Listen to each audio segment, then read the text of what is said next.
Magandang gabi o araw po sa inyo. Ako po si Melba, taga rito sa Sitio Malantaw, isang baryong napaliligiran ng kagubatan at bundok sa bihirang mapuntahan ng mga taga-bayan. Ang kwento kong ito ay nangyari pa noong taong 1979 at hanggang ngayon tuwing naaalala ko yung mga nangyari, kinikilabutan pa rin ako. Hindi po ito gawa-gawa lang. Sa totoo lang, ilang taon akong nananahimik bago ko nagawang ikuwento ito sa iba. Isa ito sa mga kwentong halos hindi pinaniniwalaan ng iba. Pero ako, saksi ako mismo sa lahat. Ang kwento ay tungkol sa isang matandang ermitanyo na nakilala namin noon bilang si Mang Lino. Matagal na siyang naninirahan mag-isa sa paanan ng bundok. Isang lugar na halos 2 oras paakyat mula sa pinakahuling bahay sa baryo namin. Ang sabi ng matatanda, doon daw siya tumira mula noong dekada 50 pagkatapos mamatay ng pamilya niya sa sunog. Simula noon, naging tahimik siya at halos ayaw nang lumabas o bumaba sa baryo. Sa tuwing may kailangan lang siyang asin, posporo o bigas, saka lang siya bumababa. Madalas tuwing hapon nakaputi palagi, may hawak na tungkod na gawa sa matigas na kawayan at laging nakatungo habang naglalakad. Pero kahit ganon, mabait si Mang Lino. Walang masamang sinasabi sa kanya ang mga tao. Ang sabi ng ilan, marunong daw siya ng panggagamot at may alam sa ginagawa din ng albularyo. Kapag may nagkakasakit at hindi gumaling sa albularyo sa baryo, inaakyat siya ng ilang tao para humingi ng tulong. Tahimik lang siya pero mabisa daw ang mga halamang ginagamit niya. Isang araw, bandang Hunyo 1979, may napansin ang mga taga-baryo. Ilang gabi na raw na may naririnig na iyak ng bata mula sa direksyon ng bundok. Akala ng iba may naiwang pamilya o nagkampo lang doon. Pero sabi ni Aling Dalisay, isang matandang nagtitinda ng gulay, hindi raw iyon iyak ng normal na bata. Parang humahaba ang tunog at minsan parang umiiyak sa ilalim ng lupa. Hindi yan basta-basta iyak lang. May sisidlan niyang sigaw. Parang may laman ang boses, sabi ng matanda. Pagkalipas ng ilang araw, bumaba si Mang Lino sa baryo. Dala ang isang batang babae, mga 6 o 7 taong gulang lang siguro. Maputla, marumi at parang takot na takot. Dinala niya ito sa tindahan ni Kapido para bumili ng bigas, tuyo at sabon. Ito pala ang bago kong kasama sa kubo, sabi ni Mang Lino sa may-ari ng tindahan. Anak mo ba yan? Tanong ni Kapido. Hindi, inampong ko. Natagpuan ko siya sa may batis, gutom na gutom at umiiyak. Tahimik lang ang bata, nakatingin sa lupa, wala man lang imik. Anong pangalan mo, iha? Tanong ni Kapido sa bata. Hindi sumagot ang bata. Tinawag ko na lang siyang Rosa, sabi ni Mang Lino. Wala naman siyang maalalang pangalan eh. Mula noon, tuwing bumababa si Mang Lino, lagi niyang kasama si Rosa. Lagi nakasuot ng luma pero malinis na bestida. Hindi nagsasalita pero palaging nakatitig sa mga tao na parabang pinag-aaralan ng bawat isa. Ilang linggo ang lumipas, napansin ng mga taga-baryo na tila hindi tumatanda ang itsura ni Rosa. Sa halip, parang mas nagiging maputi, mas kumikintab ang balat at lalo pang gumaganda. Baka alaga yan ng diwata, biro ng iba. Pero si Aling Dalisay, iba ang hinala. Hindi yan. May kakaiba sa batang yan, lalo na sa mga mata niya. Parang may kumikislap na pula kapag gabi. Isang gabi habang nagbabantay si Mang Turing, ang tanod ng baryo, may narinig siyang kakaibang ingay mula sa bakuran nila. Parang may hayop na kumakaskas sa bubong. Pag-ahon niya ng tingin, Nasulyapan daw niya ang isang maliit na anino. Hindi hayop, hindi rin tao. Nakaluhod sa bubong at parang may kinakain. Nang tumingin daw ito sa kanya, nakita niyang maliit lang pero may mata na kumikislap na parang nagbabaga. Kinabukasan, nakita nilang patay ang baboy ni Mang Turing. Butas ang tiyan, ubos ang laman loob. Siguro yung mga ligaw na aso lang. Sabi ng iba, pero si Mang Turing nanginginig ng nagkwento. Nako, hindi yun aso. Tao ang ngugis, pero parang bata. Mula noon nagsimula ng kabahan ang mga tao. Lalo na't sa mga sumunod na gabi, may mga manok na nawawala, may kambing na natatagpo ang tuyo ang dugo, at sa may sapa, may mga bakas na maliliit na paa. Parang paa ng bata pero may kuko na mahaba, sabi ng isa na taga-baryo. Noong isang araw ng linggo, bumaba ulit si Mang Lino sa baryo. Mag-isa lang siya. Nasaan na yung batang kasama mo? Tanong ni Kapido. Natulog, nilagnat kagabi. Sagot ni Mang Lino, pero napansin ng mga tao parang may pasa sa braso si Mang Lino at may gasgas sa leeg. Kinagabihan, may mga batang naglalaro sa tabing ilog nang may nakita silang maliit na nilalang na nagtatago sa likod ng puno. Parang bata pero nakabaliktad ang paa. Nang makita silang mga bata, tumakbo ito ng mabilis. Mabilis pa sa aso paakyat ng bundok. Kinabukasan, dumating sa baryo si Aling Pasing, galing sa kabilang probinsya. Taga-Sisyo Lawin daw siya. Mga 3 bayan ng layo. Nag-usap sila ni Kapido nang mapatingin siya sa isang larawan sa dingding ng tindahan. Larawan iyon ni Mang Lino noong binyagan ng anak ni Kapido. Kasama si Rosa. Bigla raw namutla si Aling Pasing. Yan yung bata. Yan yung anak ng kapitbahay namin. 3 buwan na siyang nawawala. Ayon pa rito, napatingin ang lahat sa isa't isa. Baka magkamukha lang, sabi ni Kapido. Hindi. Siya yun, pero patay na siya. Nakita namin ang bangkay niya sa ilog. Walang laman ang tiyan. Pagkatapos ng pagkakakilanlan ni Aling Pasing kay Rosa, kumalat ang balita sa buong baryo. Patay na daw yung batang yun. Kung ganun, ano yung kasama ni Mang Lino? Ngunit walang gustong umakyat sa bundok para alamin. Takot ang mga tao, lalo na't gabi-gabi, naririnig nila ang mahihinang yabag mula sa kagubatan. Minsan ay parang tawa ng bata na humahalo sa hangin. Si Mang Lino sa kabila ng mga usapan, tahimik pa rin sa kubo niya sa taas ng bundok. Ngunit simula ng araw na umamin si Aling Pasing na patay na ang batang kamukha ni Rosa, nagsimula na ring makaramdam ng kaba si Mang Lino. Noong gabing yun, habang nakaupo siya sa labas ng kubo, may hawak na lamparang langis, napatingin siya kay Rosa. Wala ito sa banig nito. Tumayo siya, tinawag ang pangalan ng bata. Rosa, saan ka na naman pupunta ng ganitong oras?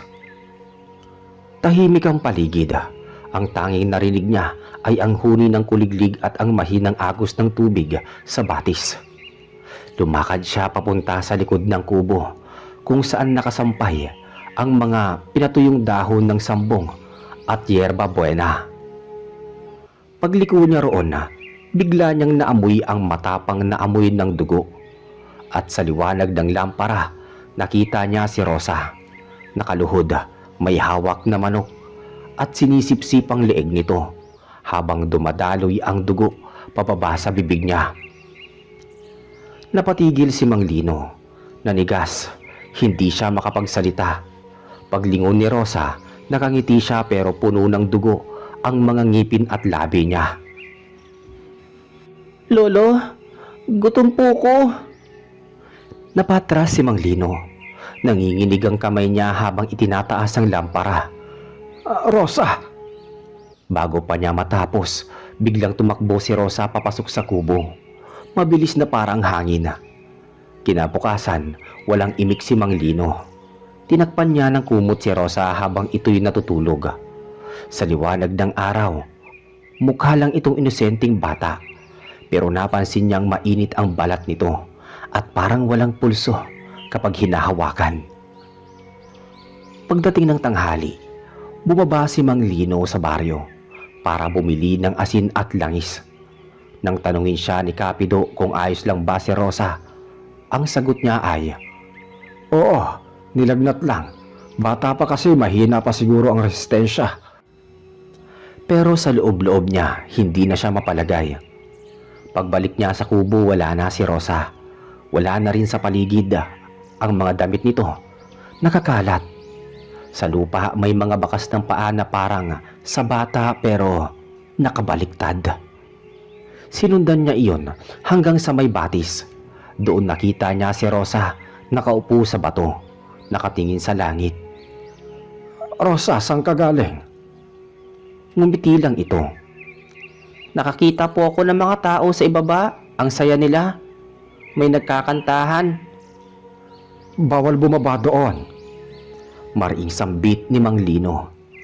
"Bakit po?" "Maraming tao, hindi mo kilala."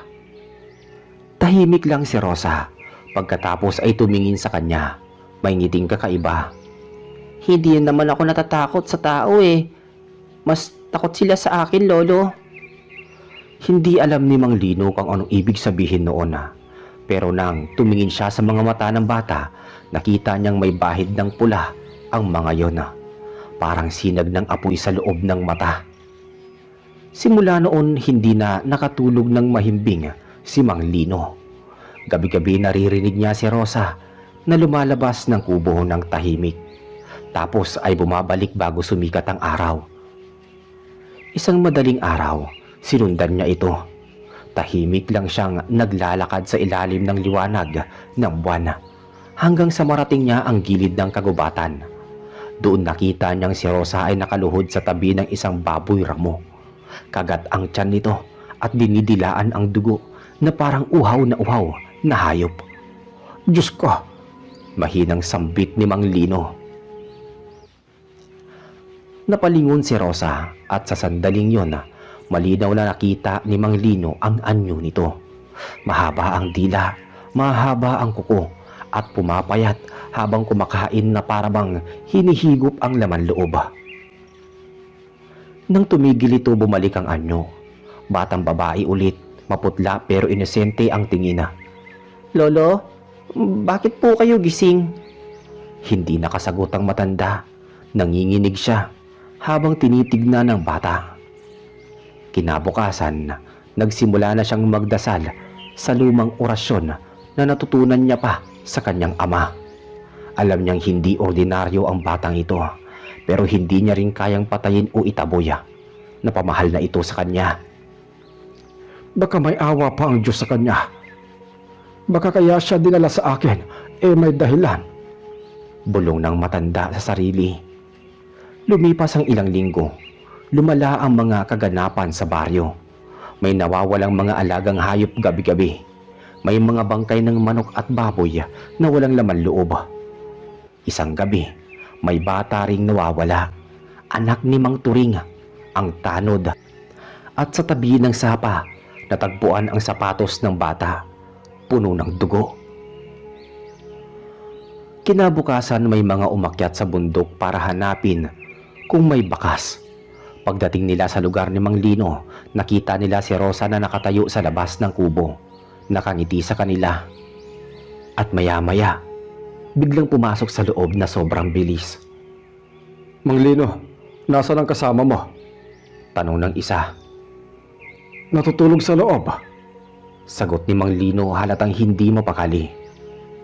Pag-alis ng mga tao, umarap si Mang Lino kay Rosa. "May kinalaman ka ba sa bata sa ibaba? Sumagot ka." Unti-unting tumingin si Rosa sa kanya. Malamig ang tinig. "Hindi ko siya sinaktan. Gutom lang ako eh." Nanginig si Mang Lino. "Diyos ko, ano bang klaseng nilalang ka?" "Hindi ko rin alam. Pero simula nung gumising ako sa ilog, hindi na ako katulad nila. Mula noon halos mabaliw si Mang Lino sa takot at awa. Nilalagnat siya gabi-gabi. Iniisip kung dapat bang itaboy si Rosa o tulungan.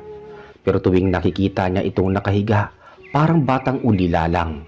Hindi halimaw kundi isang nilalang na hindi pinili ang pagiging ganoon. Hanggang isang gabi, nagising siya sa ingay ng kaluskos sa labas. Paglabas niya, may nakita siyang 3 nilalang, mga anino, mahaba ang dila, lumilipad sa sangahan ng mga puno. Isa sa mga ito ang bumulong. "Ibalik mo siya sa amin, hindi siya para sa inyo." At mula sa loob ng kubo, narinig niyang umiyak si Rosa. Gabi na noon at ang paligid ng bundok ay tahimik maliban sa ihip ng hangin at huni ng mga kuliglig. Nakaupo si Mang Lino sa tapat ng kanyang kubo, hawak ang lamparang halos maubos na ang langis. Nanginginig pa ang kanyang mga kamay, hindi dahil sa lamig, kundi dahil sa takot na sumasakal sa dibdib niya.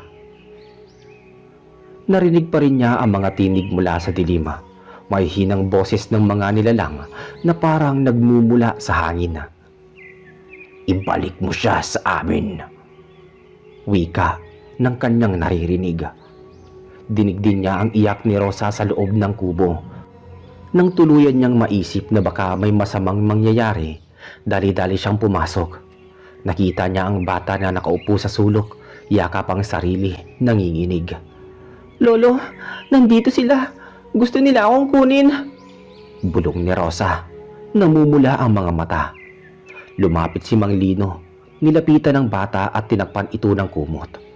"Huwag kang lalabas, Rosa. Walang makakakuha sa'yo habang ako'y naririto." Pero sa labas ng kubo, may mga anino nga kumikilos. Parang 3 tao. Pero ang mga galaw ay hindi normal. Mabibilis, pasuray-suray, at nakalapat sa lupa ang mga kamay habang gumagapang. Maya-maya, may kaluskos sa bubong. Tapos may mahina ngunit nakakapangilabot na halakhak. Kinuha ni Mang Lino ang anting-anting na nasa ilalim ng kanyang banig. Isang lumang bato na may ukit ng krus at 3 titik na hindi niya mabasa.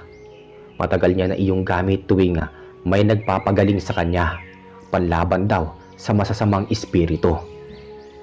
"Kung totoo man kayo, subukan niyong lumapit," bulong niya. Sa isang iglap may kumalabog sa pinto. Malakas, parang may bumangga. Tapos may boses ng babae. "Lino, buksan mo. Ako ang ina ni Rosa." Halos magdugo ang tenga ni Mang Lino sa kakaibang tono ng boses. Malambing pero malamig, parang walang laman ang kaluluwa. "Hindi mo ako maluloko." "Hindi mo siya pag-aari. Dugo namin siya. Ibinigay lang siya sa iyo para lumakas. Pero ngayon, kukunin na namin." Niyakap ni Rosa ang kanyang lolo. "Lolo, ayaw kong sumama sa kanila." "Hindi kanila makukuha hanggat humihinga ako." Ngunit sa sandaling yon, may sumampal na hangin sa buong paligid. Pumasok sa mga siwang ng dingding ang malamig na ihip. Sabay may bumalot na amoy ng bulok na karne. Paglabas ni Mang Lino ng kubo, nakita niya ang 3 nilalang. Isa sa kanila babae na mahaba ang buhok, maputla ang balat at nakalabas ang dila na singhaba ng braso ng bata. Ang 2 naman ay lalaki, payat na parang buto-buto na, may mga mata na kumikintab at humpak ang pagmumuka. "Bakit niyo siya gustong kunin? Bata siya, walang kasalanan." "Hindi siya tao. Isa siya sa amin, anak ng lahi ng gabi. Binuhay mo lang siya nang di mo alam ang kapalit." Nang sandaling yun naalala ni Mang Lino ang unang gabi nang makita niya si Rosa. Nakaluhod sa tabi ng batis, umiiyak, marumi at tila naliligaw. Ang tubig noon kulay dugo. Akala niya lang nasugatan ng bata, pero baka iyon na ang hudyat.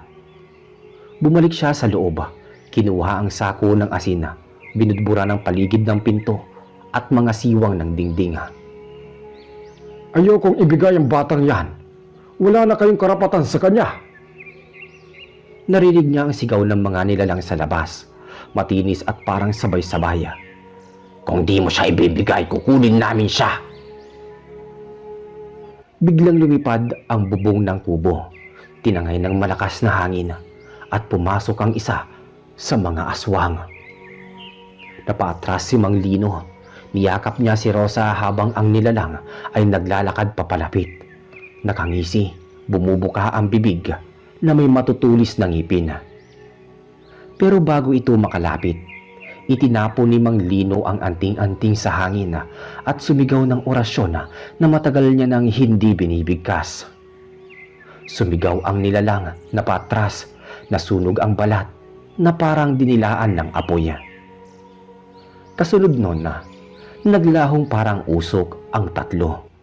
Nang matapos ang lahat, bumagsak sa sahig si Mang Lino. Habol ang hininga. Si Rosa naman ay nakayakap pa rin sa kanya. Umiiyak. Lolo, babalik sila? Hindi sila titigil hanggat hindi nila ako kinukuha. Bulong ng bata. Pagkaraan ng ilang araw, nagpasya si Mang Lino na ibaba si Rosa sa baryo. Hindi naligtas sa bundok, pero pagdating nila sa paanan ng daanan, napansin ng mga taga-baryo ang kakaibang itsura ni Rosa. Mas payat, mas maputi, at sa liwanag ng araw parang aninong naglalakbay sa ilalim ng balat niya. Bata, anong nangyari sa'yo? Tanong ng isa sa kanila. Ngumiti si Rosa, mahina, tapos tumingin sa araw. At ng mga sandaling yon, dumugo ang mata niya. Magsisigaw na sana ang mga tao, pero tinakpan ni Mang Lino ang bata. Sumigaw siya. Walang lalapit. Bata lang ito, ngunit halatang nanginginig siya.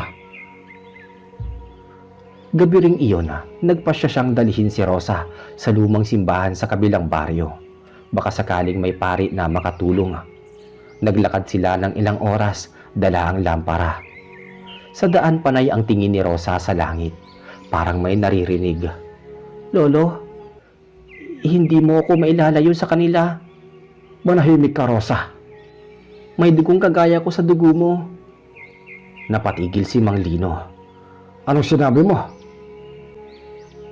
Kaya mo ako naririnig, kaya mo ako nakikita. Nang makarating sila sa simbahan, sarado na ang pinto. Ngunit sa gilid nito, may nakasinding kandila at isang matandang lalaking nakaitim na sutana, si Padre Simeon, ang pari ng kalapit na baryo. Anong kailangan ninyo? Tanong ng pari.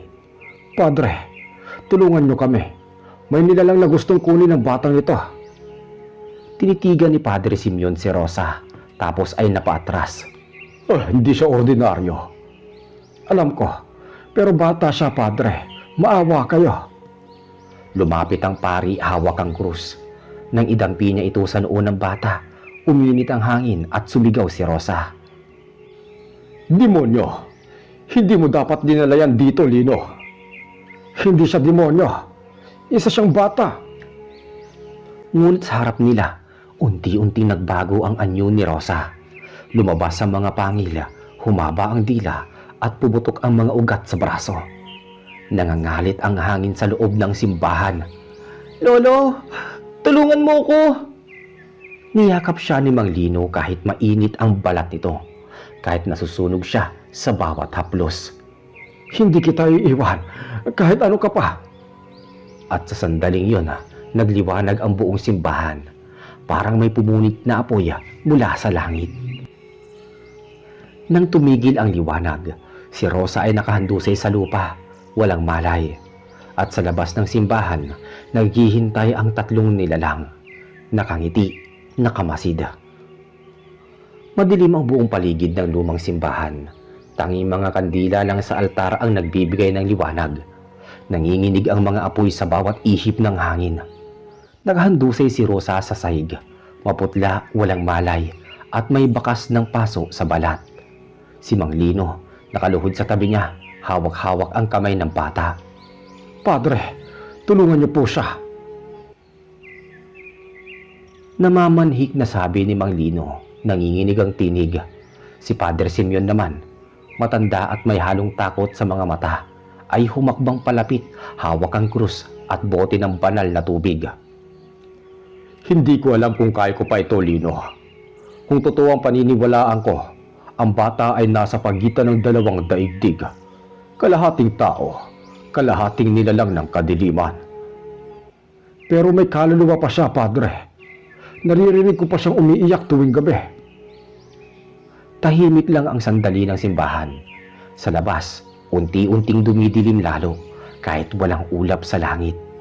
Ang buwan na kanina'y maliwanag, ngayon natatakpan ng itim na ulap na parang usok. Sumunod ang malamig na hangin at ang halakhak ng tatlong nilalang mula sa kagubatan. Padre, nandyan na naman sila. Sa ngalan ng Diyos, sa Diyos na makapangyarihan sa lahat, sinasaway ko kayo, mga anak ng kadiliman. Huwag kayong lalapit sa tahanan ng Panginoon. Ngunit sumagot ang boses mula sa labas. Boses ng babae, malalim at parang dalawang dila ang gamit. Hindi mo kami mapipigilan, pare. Anak namin yan. Ang dugo niya ay sa amin. Sumabog ang pinto ng simbahan at pumasok ang malamig na hangin kasabay ng tatlong nilalang. Mga aninong hugis tao pero naglalakad na parang hayop. Ang una, ang babaeng mahaba ang buhok, lumapit kay Rosa. Rosa, gising na. Umuwi ka na sa amin. Hindi ka na babagay rito. Nanginginig si Mang Lino. Tumayo siya, humarang sa pagitan nila. Hindi mo siya anak. Niligtas ko siya mula sa ilog na nilamon niyo ng dugo. Hindi mo siya niligtas, Lino. Ibinuhay mo lang muli ang gutom niya. Tugon ng babae. Muling nagliwanag ang mga mata ni Rosa. Dahan-dahan siyang bumangon. Lolo, ang sakit ng ulo ko. Ngunit habang nagsasalita, humahaba ang kanyang kuko at nagbabago ang boses. Rosa, labanan mo yan. Huwag kang magpapadala. Umiiyak ang bata. Ayoko, Lolo, pero gusto kong kumain. Gutom ako. At bago pa siya mapigilan, tumalon siya sa isa sa mga nilalang at sabay nilang sinunggaban ang isa't isa. Halimaw laban sa halimaw. Nagsigawan ang mga ibon sa labas ng simbahan. Bumagsak ang mga sanga ng puno at yumanig ang lupa. Si Padre Simeon nagdasal ng malakas hawak ang krus, habang binabasa ng banal na tubig ang sahig. Sa ngalan ng Ama, Anak at Espiritu Santo, palayasin ang kadiliman. Nang mapatak ang tubig kay Rosa, napasigaw siya ng malakas, hindi sa sakit kundi sa pagkakahati ng loob niya. Lolo, tulungan mo ko. May mga boses sa loob ng ulo ko. Lumapit si Mang Lino kahit nasusunog ang balat niya sa init galing sa katawan ng bata. Rosa, anak, makinig ka. Hindi mo kailangan maging katulad nila. Kaya mo labanan yan. Wala ka nang magagawa, matanda.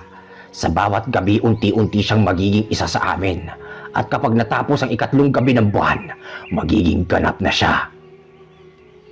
Lumapit si Padre Simeon. Tinutok ang krus sa babae. Kung anak ng dilim ka, masusunog ka sa liwanag ng Diyos. Ngunit tumawa lang ito at sa isang iglap, lumipad at sinunggaba ng pari. Sumabog ang lampara, nagliyab ang sahig. Padre! Sigaw ni Mang Lino. Lolo, nasusunog po si Padre. Wala na tayong oras, anak. Kailangan nating tumakas. Lumabas sila sa gubat. Nagdilima. Walang buwan. Ang mga kuliglig tahimik. Ngunit habang tumatakbo sila, naririnig ni Mang Lino ang pakpak ng mga nilalang sa taas. Mabilis, mabigat, parang malalaking paniki. Lolo, hindi sila titigil.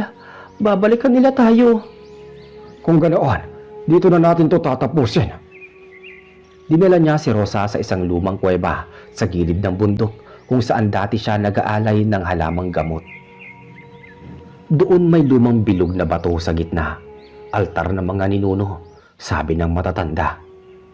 Lolo, anong gagawin natin? Kaya mong pumili, Rosa. Tao ka, hindi ka halimaw. Ngumiti ang bata pero may luha sa kanyang mga mata. Pero yung dugo ko hindi sa tao. Nararamdaman ko kapag may dugo, naaamoy ko kaagad.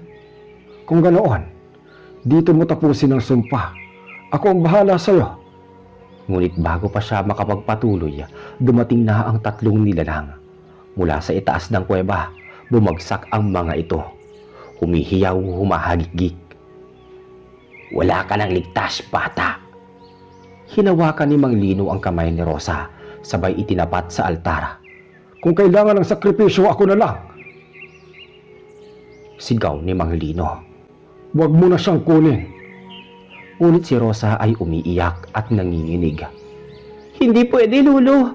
Ako ang dapat mawala. Ako ang sumpa. At bago pa siya mapigilan, kinagat niya ang sarili niyang braso at idinikit ang dugo sa bato. Sumigaw siya ng napakalakas. Boses ng bata, boses ng halimaw na sabay-sabay. Kumulog ng malakas. Yumanig ang lupa at nagliwanag ang kuweba. Ang tatlong nilalang ay napapasigaw habang nagliliyab at natutunaw sa apoy. Si Rosa nakatayo sa gitna, umiiyak habang unti-unting naglalaho ang anyo niya sa liwanag. Lolo? Rosa anak, huwag mong gawin yan. Salamat po sa pag-ampon. Mahina niyang sabi bago tuluyang naging abo ang kanyang katawan. Naiwan si Mang Lino nakaluhod, yakap ang mga abo. Tahimik ang paligid, tanging hangin lang ang humahaplos sa kanyang balikat. Kinabukasan, natagpuan siya ng mga taga-baryo sa kuweba. Nakatulala, hawak ang lumang bato na may marka ng dugo. Wala na si Rosa. At mula noon, hindi na muling nakita si Mang Lino sa baryo. Sabi ng mga matatanda, minsan daw kapag gabi ay tahimik ang bundok. May nakikita silang matandang lalaki na may kasamang batang babae. Naglalakad sa gilid ng batis, may dalang lampara. Tahimik lang daw, pero kung makikita mo sa liwanag, ang anino ng bata, walang paa. Makalipas ang 15 taon matapos mawala si Mang Lino at si Rosa, nanatiling tahimik ang baryo. Walang gustong pumunta sa parte ng bundok kung saan naroon ang kuweba. Sabi ng matatanda, may mga ilaw daw na biglang lumalabas tuwing kabilugan ng buwan. Ilaw na parang lampara at minsan ay tinig ng bata na tumatawag ng Lolo.